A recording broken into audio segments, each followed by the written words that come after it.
Hi, this is Joe Bruzek from Cars.com.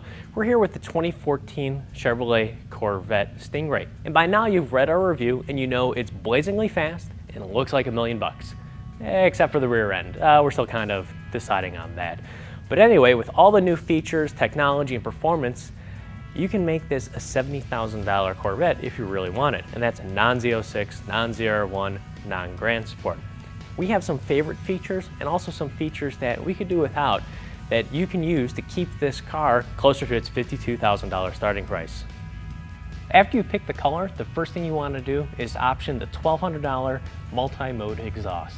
Now that option bypasses the mufflers for an amazing sound.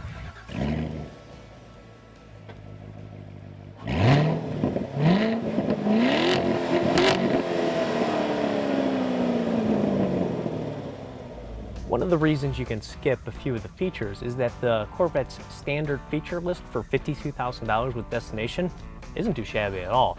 You have this configurable dashboard and this new 8-inch touchscreen that work pretty well together, and it's all new and it's standard. If you want a really complicated layout with all sorts of data like tire temperature, tire pressure, and acceleration numbers, you can have that. But if you just want a tachometer, you can do that too. It's all digital and configurable.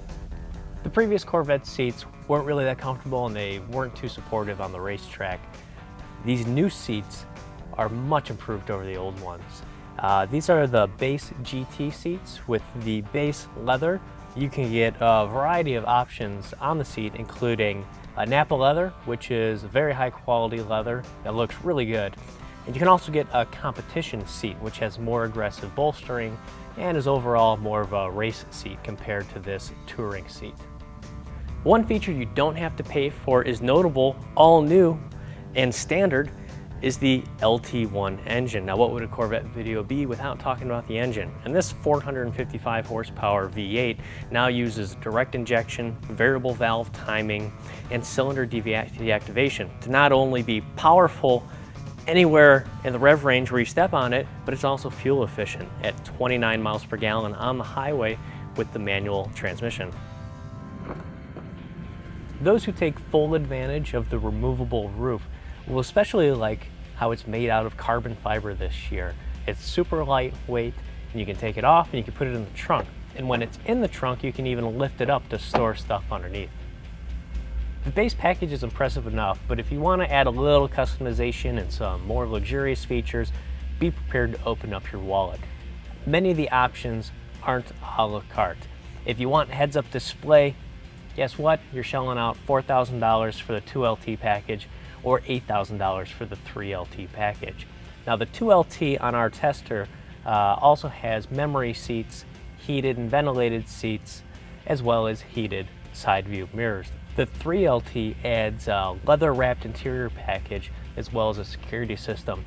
Plus it opens up options like the carbon fiber interior and a micro suede interior.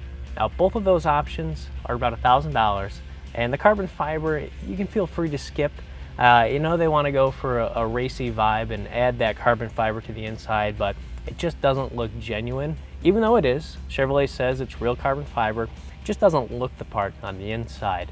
If you want to get something that looks genuine, get the microfiber suede interior. It looks really good, high-end, but it's only available on the 3LT.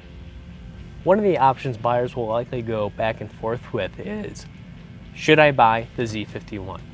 Now the Z51 is an absolutely capable track package. If you plan on going to an autocross track or a road course, yes, absolutely.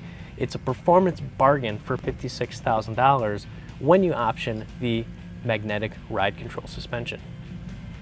The Z51 package is track ready with an electronically controlled limited slip differential, dry sump oiling, various coolers and specific wheels, tires, brakes, uniquely geared transmission, and an aero package.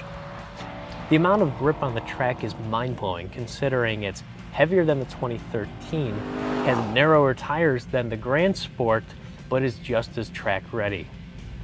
Even though the optional magnetic ride control suspension has adjustable firmness dampeners for comfort or track settings, there's not a whole lot of difference between those modes.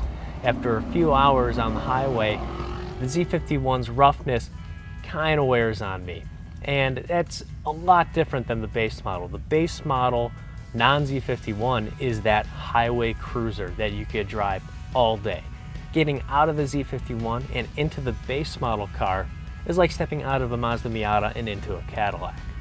But if you want that Z51 look, you can absolutely option the rear spoiler that's unique to the car on the base model.